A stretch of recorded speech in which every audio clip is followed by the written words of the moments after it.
तामुलपुर जिला दुलाराय बर' फरायसा आफादनि थामथि थान्दै जखनथाइ आरो साहा रङिया दख'रा दुलाराय बर' फरायसा आफादनि 37थि थान्दै जखनथाइया दिनैनिफ्राय जागायबाय।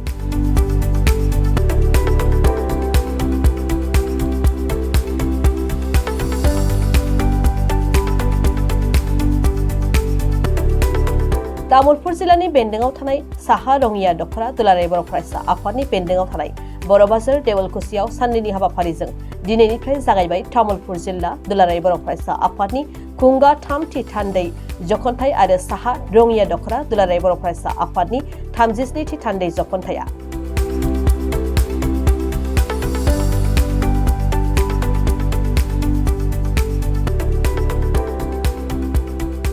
दिनैनि गिबि साननि हाबाफारि बायदियै मुंख्लं हरखा नार्जारिनि मुसुखायाव बिबार बावनाय, गाहाय जौसां बेखेवनाय, गाहाय सायनासालि, जामुंसालि बेखेवनाय, थान्दै मावखुलि बेखेवनाय, लोगोसे बिफां गायनाय, थुनलाइयारि बादायलायनाय, भलिबल बादायलायनाय बायदि हाबाफारिया जायो।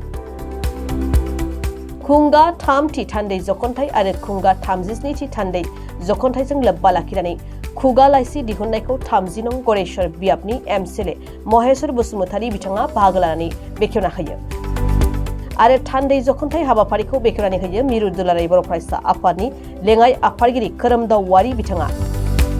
मख'नो गोनांदि बे हाबाफारियावनो तामुलपुर जिल्ला दुलाराय बर' फरायसा आफादजों खुंफुंजानाय रोंगौसा आनजादाव टप 3 फरायसाफोरखौ बरायनाय हाबाफारिबो लानाय जायो।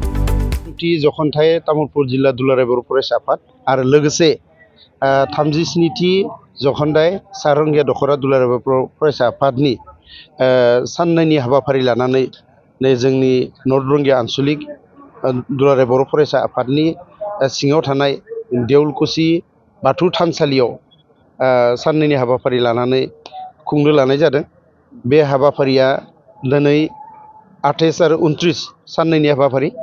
बे साननैनि हाबाफारि बायदियै दिनै 28 थारिखआव बायदिसिना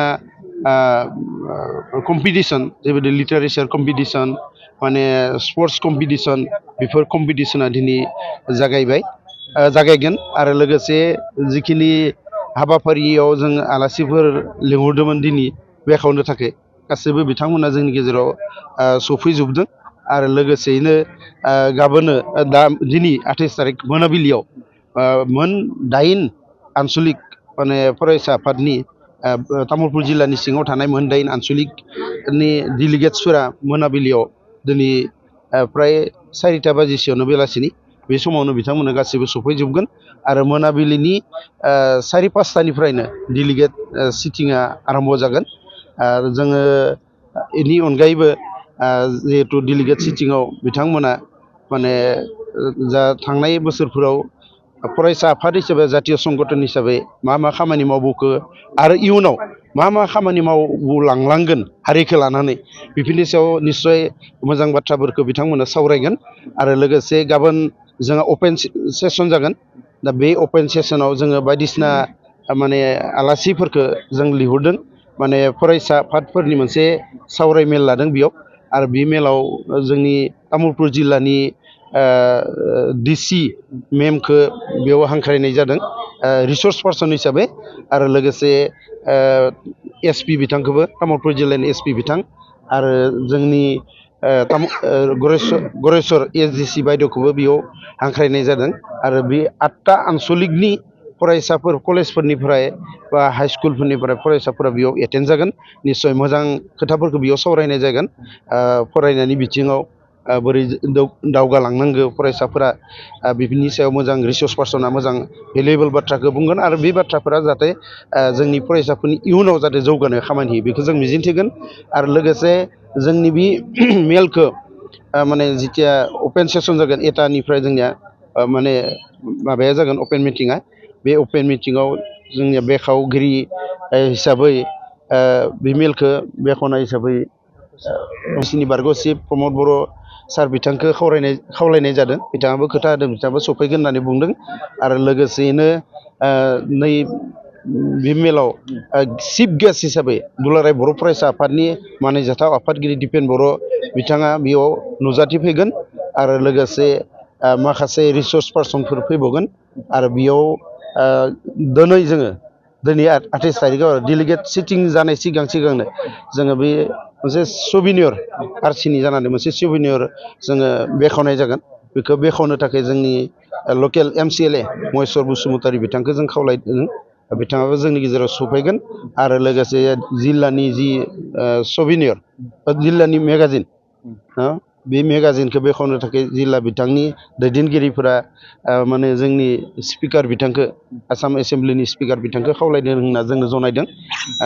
निस्सय जोंनि आलासि बिथांमोना बेयाव सफैगोन आरो लोगोसे बेखायनो आङो खावलायनो लुगैयो तामुलपुर जिल्लानि बेन्दोङाव थानाय जिमानखिनि दख'रानि सिङाव रायजो राजा बिथांमोन दङ बिथांमोना जेन लोब लोब फैनानै गाबोन अन्तत अपेन सेसनाव बाहागो लाफैयो आरो लोगोसे बाहागो लानानै बे मिटिंखौ जानो साक्सेस खालामनायाव जाहाथे सहयोग होयो। बेनि थाखाय आं आरसिनि जानानै रिसिपसन कमिटिनि जानानै तामुलपुरबाखि गासै रायजो राजा बिथांमोनखौ गाबोननि अपेन मिटिङाव जयैनो नुजाथिफैनो थाखाय आङो गुरै खावलायनाय जाबाय। गोजोन्थों। तामुलपुर जिल्ला दुलाराय बर' फरायसा आफादनि थामथि थान्दै जख'न्थाइ आरो साहा रङिया दख'रा दुलाराय बर' फरायसा आफादनि 37थि थान्दै जख'न्थाइ बेखौ जोङो जिल्ला आरो दख'रा जों जथायै नैबे साहा रङिया दख'रा दुलाराय बर' फरायसा आफादनि सिङाव थानाय देवलकुसि बर' बाजारनि गोथार बाथौ थानसालिनि लांगोनायाव जोङो साननैनि मेहेरगोनां हाबाफारिफोरजों खुंफुंनो थाखाय जोङो थि खालामदों।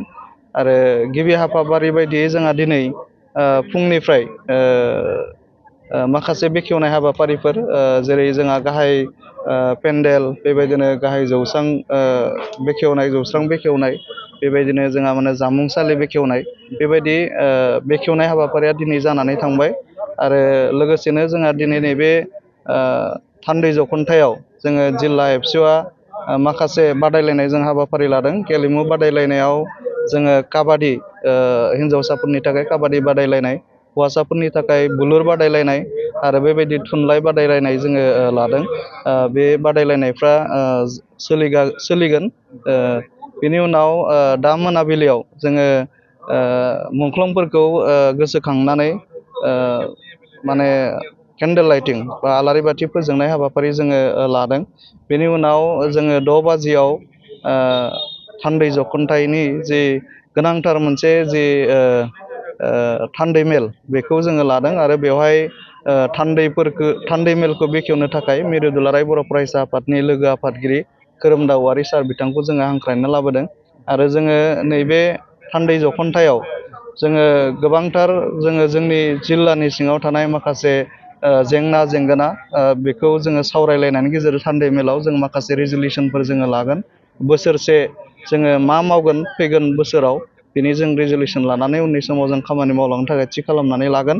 आरो बेनि उनाव गाबोन जोंहा फुंनिफ्रायनो फुंबिलिनि जि आर'ज, बेनि उनाव गौथुमारि फिरफिला बिरहोनाय, बेनि उनाव जोंहा मा होनो बड'फानि मुसुखायाव बिबार बावनाय आरो मुंख्लंफोरनो बिबार बावनाय आरो जोंहा मस्ट लकेल जोंहा सासे मुंख्लं दङ, मुंख्लं हरखाब नार्जारि बिथांनि सावगारियाव बिबार बावनाय हाबाफारिफोर दङ।